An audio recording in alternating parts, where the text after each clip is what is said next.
대학을 갓 졸업한 두 청년이 있었습니다. 이 청년들이 이제 대학을 졸업한 후에 직장을 잡아야 돼서 한 백화점에 취업을 합니다. 취업을 해서 이들은 청운의 꿈을 품었죠.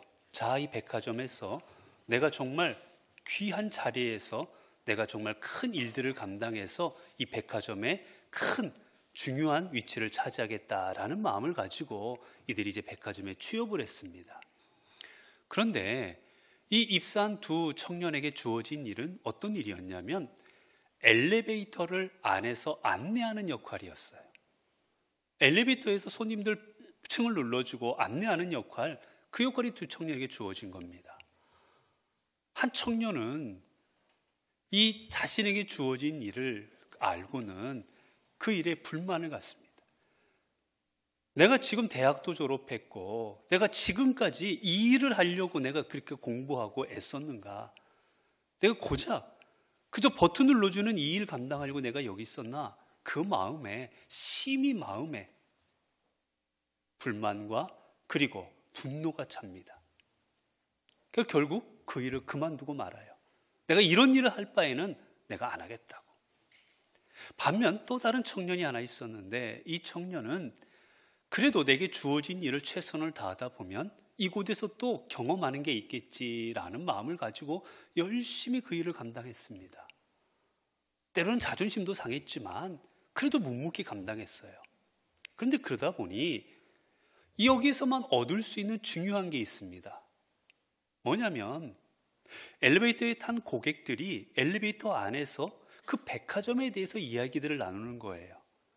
야, 여기 백화점 오니까 조명이 너무 어두운 것 같아. 여기는 동선이 너무 짧은 것 같고, 여기는 물건의 품질이 어떤 것 같고, 여기 종업원들이 조금 친절한 것 같고, 이런 백화점에 관한 소소한 이야기들을 그 엘리베이터 안에서 하는 겁니다. 이 청년은 그 엘리베이터 안에서 고객들이 하는 이야기들을 다 귀담아 듣습니다. 그리고는 그 귀담아 들은 내용들을 가지고 우리 백화점이 어떻게 해야 될까? 우리 백화점이 고객을 어떻게 대해야 되고 물건을 어떻게 배치해야 되고 이 안에서 동선을 어떻게 만들어야 되고 조명을 어떻게 되고 수많은 개선안들을 회사에 내기 시작합니다. 결국 그 사람의 능력이 인정받아서 점점 직급이 올라가게 돼요. 결국은 그 백화점의 주인이 될 수 있었다는 이야기입니다. 우리가 잘 아는 미국의 백화점 왕이라고 불리는 J.C. 펜이라는 사람의 이야기입니다. 우리는 주로 어떤 일을 할 때 여러분, 우리들은 주로 어떤 일에 관심을 갖습니까? 주로 우리 관심은 어디에 있느냐? 내가 무엇을 맡았느냐에 관심이 있습니다. 내가 이번 행사에, 내가 이 일에, 내 공동체에서 내가 무슨 일을 맡았느냐에 우린 주로 관심이 있어요. 이 일이 내가 지도자의 역할의 일인지, 이 일이 사람들 앞에서 내 얼굴을 보여줄 수 있는 일인지, 이 일이 사람들 앞에서 내 이름이 드러나는 일인지, 사람들 앞에서 그럴듯한 모습을 보일 수 있는 일인지 우리는 주로 이 일에 관심이 있습니다. 아니면 저 구석에서 해야 되는 일인지, 차가운 바깥에서 해야 되는 일인지, 사람들이 나를 몰라주는 일인지, 업신 여기는 일인지 우리는 주로 일에 관심이 많아요. 일의 내용에. 그런데 여러분, 정말 우리에게 중요한 건 일의 내용이 아니라 내가 무엇을 맡았느냐가 아니라 실은 내가 맡은 일을 어떻게 감당하고 있느냐는 겁니다. 내가 지금 맡은 이 일을 얼마나 사랑하는 마음을 가지고 얼마나 애정을 가지고 최선을 다해서 감당하고 있느냐, 그게 중요한 거지 큰 일을 맡고 작은 일을 맡고가 중요한 게 아닌 거예요. 성경에 보면 달란트의 비유가 나옵니다. 한 주인이 종들에게 5달란트와 2달란트와 1달란트의 각자 그들에게 달란트를 맡겨주게 되지요. 나중에 주인이 돌아와서 맡겨준 일들에 대해서 이제 평가를 하고 심판을 합니다. 근데 여기서 중요한 게 뭔지 아십니까, 여러분? 주인이 그들을 평가하는 기준이 큰 일을 맡겼느냐, 그래서 많이 남겼느냐가 평가의 기준이 아니었다라는 겁니다. 5달란트 맡은 사람, 그래서 5달란트를 남긴 사람의 칭찬과 2달란트를 맡겼기에 2달란트를 남겼던 사람의 칭찬이 토시 하나 안 틀리고 똑같습니다. 하나님께서는 많이 남겼다고 더 칭찬하고 적게 남겼다고 덜 칭찬한 게 아니었어요. 똑같이 칭찬하십니다. 그들에게 착하고 충성된 종아라고 말씀하세요. 반면 1달란트 남겼던 사람에게는 뭐라 말씀하십니까? 악하고 게으른 종이라 하십니다. 하나님께서 그 종에게, 그 주인이 종에게 악하고 게으른 종이라 말씀하신 이유는 1달란트를 아무것도 못 남겼기 때문이 아니었습니다. 그 달란트, 그것을 가지고 아무것도 하지 않았던 그의 자세를 비판하신 거예요. 주인이 맡겨주신 사명, 달란트를 줬으면 그 달란트를 가지고 뭔가를 해야 되는데 아무것도 안 하고 땅에 묻어두었던 그를 하나님께서는 책망하신 것이지 안 남겼다고 그를 책망하신 게 아니라는 겁니다. 결국 하나님께서 우리에게 보시는 모습은 많이 남겼고 적게 남겼고 사람들 앞에 큰 일을 감당하고 작은 일을 감당하고 여러분 그런 게 아니라 내게 주신 것을 내가 어떠한 삶의 자세로 감당하고 있는지 주님은 지금도 그것을 보고 계시는 겁니다. 오늘 본문 속에서 보게 되면 주님께서 12제자를 이제 파송하시는 장면입니다. 이들을 둘씩 해서 각자 마을로 보내십니다. 마을로 보내시면서 주님께서 이들에게 어떻게 말씀을 하셨느냐, 오늘 8절부터 보게 되면 명하시되 여행을 위하여 지팡이 외에는 양식이나 배낭이나 전대의 돈이나 아무것도 가지지 말며 신만 신고 2벌 옷도 입지 말라. 여러분 지금 제자들이 이제 파송받아 나갈 때 이게 하루가 걸릴지 이틀이 걸릴지 며칠이 걸릴지를 모르는 일이었습니다. 그러면 여러분 어딘가를 간다고 하면 여러분 제일 먼저 준비해야 될 게 뭐겠습니까? 여행을 간다. 내가 어딘가 내가 모르는 객지를 간다라고 하면 여러분 뭘 제일 먼저 준비해야 됩니까? 요즘 같으면 가서 써야 될 돈이라든지 먹을 거라든지 입을 거라든지 이런 우리가 여행 가면 캐리어 가방 안에 가득가득 채워서 준비해 가지 않습니까? 그런데 주님께서 말씀하시는 거는 가져가지 말라라는 거예요. 오늘 본문에서는 뭐라고 되어 있습니까? 지팡이 외에는 가져가지 말라고 했습니다. 지팡이는 어느 때 쓰는 거냐? 여러분 이렇게 우리가 등산을 할 때나 그런 때 스틱을 가져갑니다. 그래서 스틱을 가져가서 이렇게 걷는 데 도움을 얻게 돼요. 그런 용도로 쓰기도 하고, 그리고 어떤 들짐승이라든지 아니면 어떤 사람이 나를 해치려 할 때 막는 무기로 사용하기도 합니다. 오늘 본문에서는 그것만 가져가라 했는데 오늘 같은 본문이 나오는 마태복음과 누가복음에는 지팡이조차도 가져가지 말라 하십니다. 아무것도 가져가지 말라 하세요. 왜 주님께서는 파송받아 나가는 제자들에게 얘들아 가면 날씨 추울 줄 모르니까 꼭 옷 여벌 가져가라. 혹 가면 굶을 줄 모르니까 빵도 조금 챙겨가라. 혹시 신발이 떨어지면 안 되니까 신발도 한 벌도 하나 더 준비해가. 철저하게 준비시켜서 보내시는 것이 아니라 아무것도 가지지 말고 그냥 나가라고 주님께서는 이들을 내쫓듯 보내고 계시는 겁니다. 왜 주님은 이들을 이렇게 내쫓듯 보내십니까? 니들 내 밑에서 그동안 잘 먹고 잘 살았으니 한번 가서 굶어도 보고 한번 사람들한테 쫓김도 당해보고 길거리에서 노숙도 좀 해보고 밤이슬도 맞아보고 고생 좀 해봐라. 주님께서 그런 마음으로 제자들을 이렇게 보내고 계신 겁니까? 여러분 우리 주님은 결코 그런 분이 아니십니다. 그러면 왜 아무것도 가져가지 말라 하셨을까? 여러분 우리가 어딘가 가면 여행을 간다 그러면 내가 주머니에 돈이 있으면 여러분 어떻습니까? 마음이 든든하지 않습니까? 여러분, 내가 돈이 있으면, 내가 만약에 옷이 부족하면 옷을 사면 됩니다. 먹을 게 부족하면 먹을 것을 사면 돼요. 잠잘 곳이 없으면 돈 주고 잠잘 곳을 찾으면 됩니다. 그런데 아무것도 없습니다. 가지고 간 게 아무것도 없습니다. 여러분, 그때는 어떻게 해야 됩니까? 제가 예전에 대학생 때 그 대학생 선교회라는 한 단체가 있습니다. 이 단체가 여름에 대학생들을 모아놓고 큰 이제 수련회를 하고 나면 마지막 행사가 무엇이냐?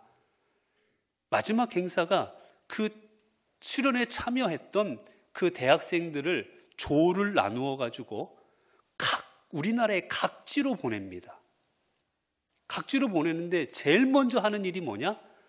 지갑을 뺏어요. 네. 지갑을 다 수거합니다. 그래서 순장이 지갑을 다 관리를 합니다. 결국 복음을 전하러 전도하러 가라는 건데 전도하러 갈 때 아무것도 없습니다. 저도 그때 왔던 데가 저기 경상도 어디 시골 마을이었는데 기억도 나질 않아요. 어디를 보냈던 건지. 어느 이상한 시골에 버스 타고 가서 내렸는데 지명이 기억나지도 않는 시골이었습니다. 먹을 것도 없습니다. 잘 곳도 없습니다. 아는 사람도 없습니다. 여러분, 그때 할 수 있는 게 뭐겠습니까? 기도밖에 없습니다. 하나님, 제가 어디로 나아가야 됩니까? 하나님, 제가 지금 점심을 굶었는데 저녁을 어떻게 해야 되겠습니까? 하나님, 날이 점점 어두워지고 있는데 잘 곳이 없습니다. 제가 어디서 자야 되겠습니까? 여러분, 아무것도 의지할 곳이 없게 될 때 우리가 할 수 있는 건 오직 하나, 하나님을 의지하는 겁니다. 그렇습니다.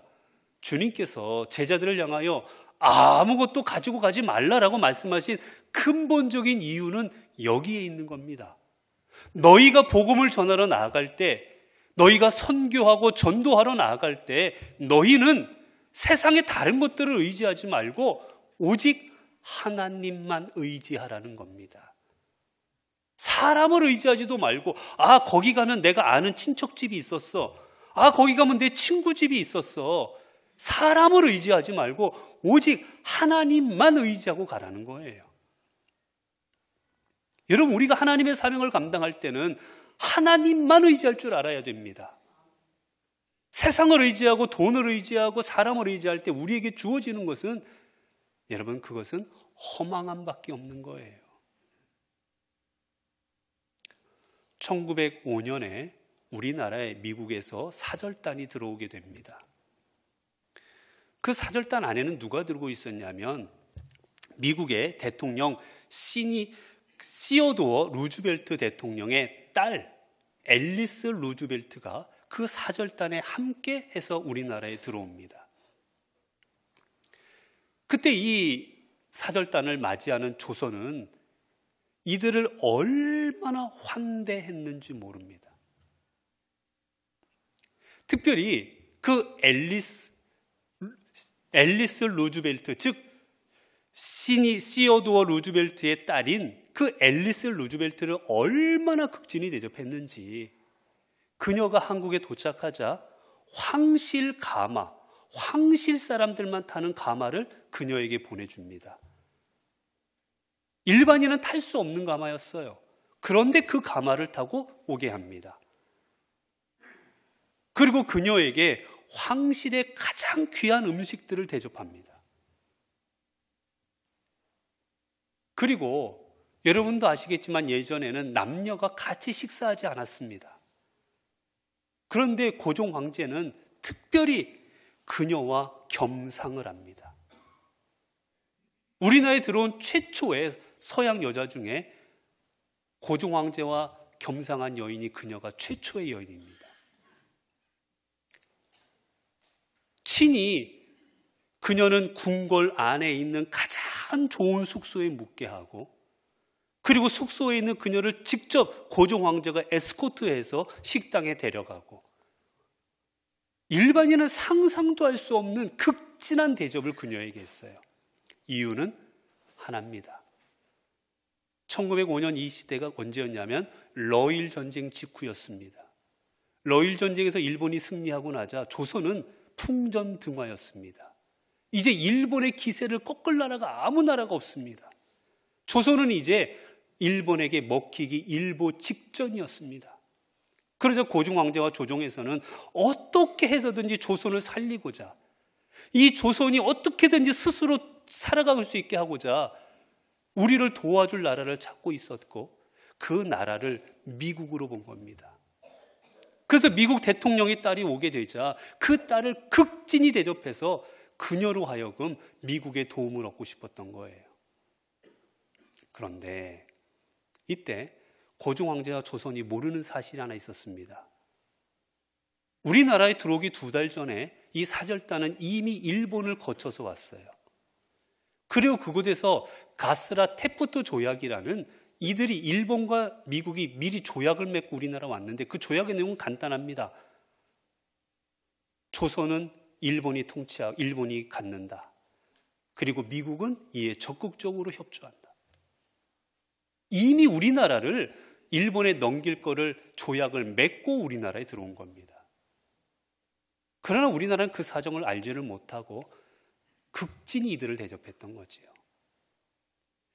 그때 그녀가 우리나라 고종 황제와 사람들을 보고 어떻게 평가했는지 아십니까? 그녀의 일기에 남아있는 기록입니다. 대한제국의 황제와 황태자는 황족이라는 존재감이 얼마 남지 않았으며 조그만 궁에서 측은하고 멍하게 지내고 있다. 그리고 고종 황제를 가리켜서 키 작은 사람, 그리고 고종 황제가 식당으로 인도할 때는 냄새 나는 곳으로 가야만 했다. 이런 식으로 우리나라를 아주 하대했어요. 그것도 모른 채 그녀를 통해서 나라를 구하고자 우리는 굴욕적인 그녀 앞에서 무릎을 꿇었던 겁니다.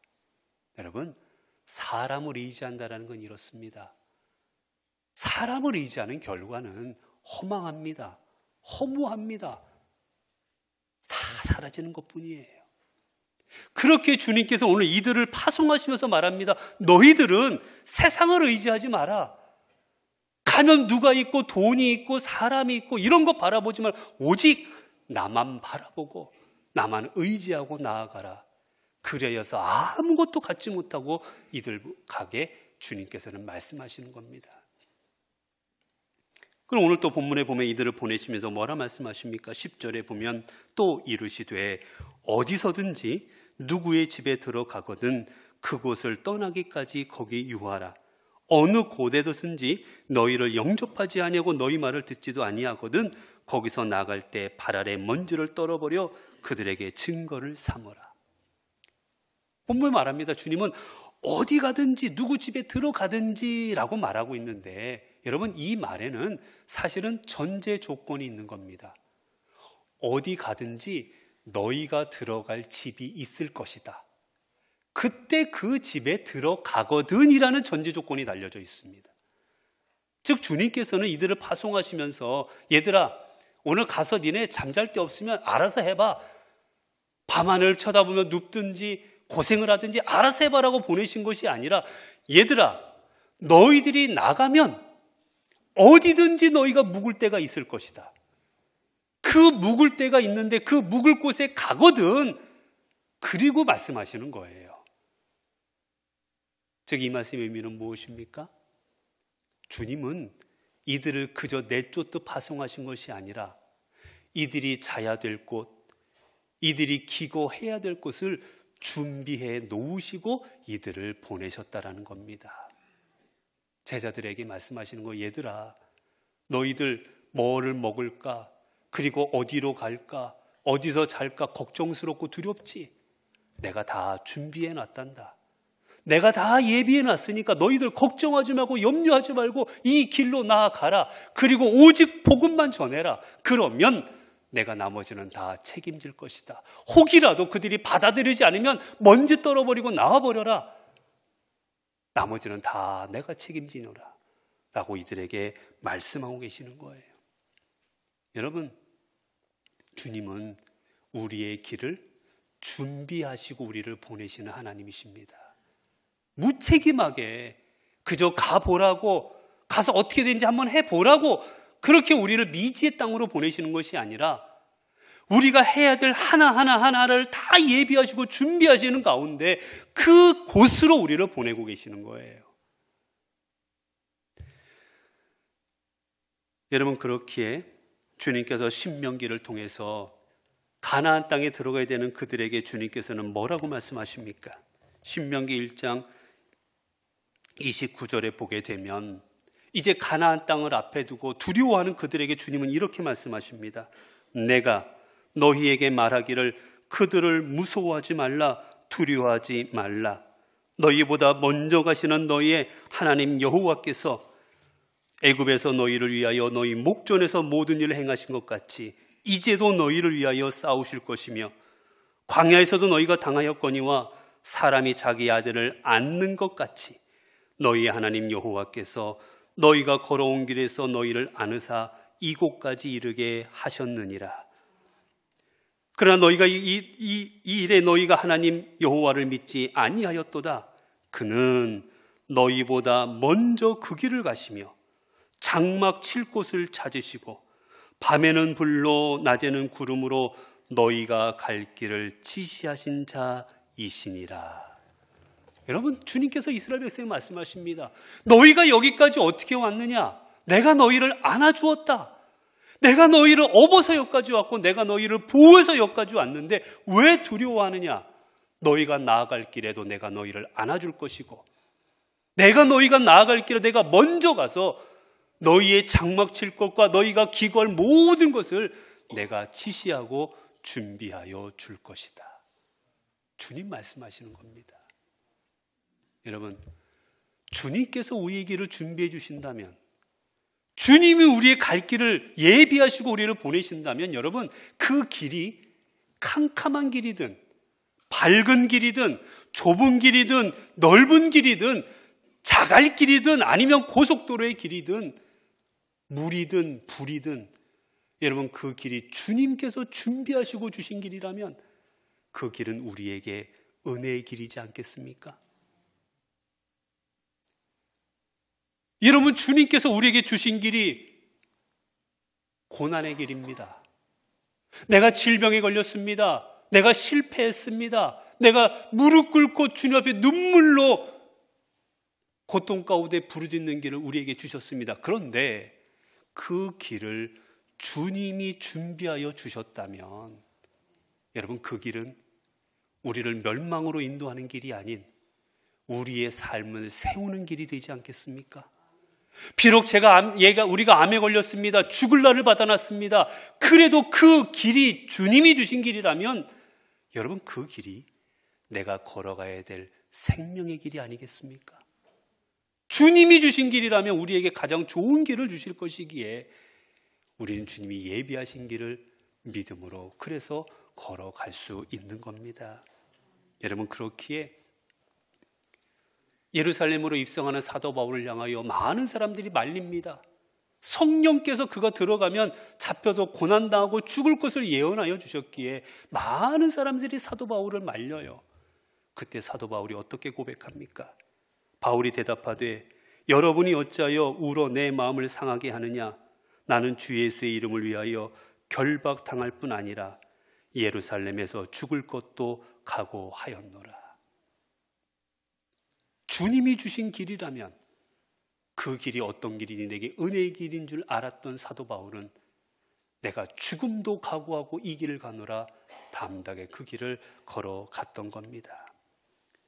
사랑하는 성도 여러분, 우리가 감당하는 일들, 우리에게 주님이 맡겨준 일들, 그 일들을 이루시는 분은 내가 아니라 하나님이심을 기억하십시오. 주님께서는 우리에게 말씀하십니다. 하나님의 말씀을 통하여 그가 내게 일러 이르되 여호와께서 스룹바벨에게 하신 말씀이 이러하니라. 만군의 여호와께서 말씀하시되 이는 힘으로 되지 아니하며 능으로 되지 아니하고 오직 나의 신으로 되느니라. 우리가 감당하는 모든 일들은 하나님의 능력과 하나님의 인도하심으로 이루어지는 일들입니다. 사랑하는 성도 여러분, 주님 오늘도 우리에게 사명을 주셨습니다. 그리고 그 사명을 이루기 위하여 우리를 삶의 자리로 보내고 계십니다. 두려워하지 마십시오. 여러분, 불안해하지 마십시오.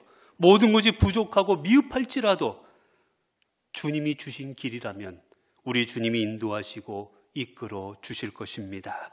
그리고 필요한 것들, 우리에게 있어야 될 것들 주님께서 친히 준비하셔서 채워 주실 것입니다. 주님이 주신 사명은 사람이 이루어가는 일이 아닌 주님의 일이며 그 일들을 이루어 가시는 분도 오직 주님이시기 때문입니다. 기도하겠습니다. 은혜로우신 하나님, 오늘도 부족한 저희들을 선택하시고 주의 자녀로 삼아주시고 이제까지 인도하여 주심에 감사를 드립니다. 하나님께서는 우리를 이제까지 인도하셨건만 우리는 늘 살아가며 걱정이 앞섰습니다.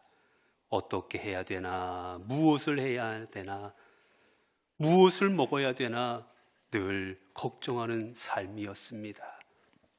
그러나 돌이켜보니 그 모든 것이 교만이었습니다. 내가 해야 됐고 내가 하려고 했기에 걱정이었고 근심이었습니다. 이제 모든 것 주님이 하시는 줄로 믿습니다.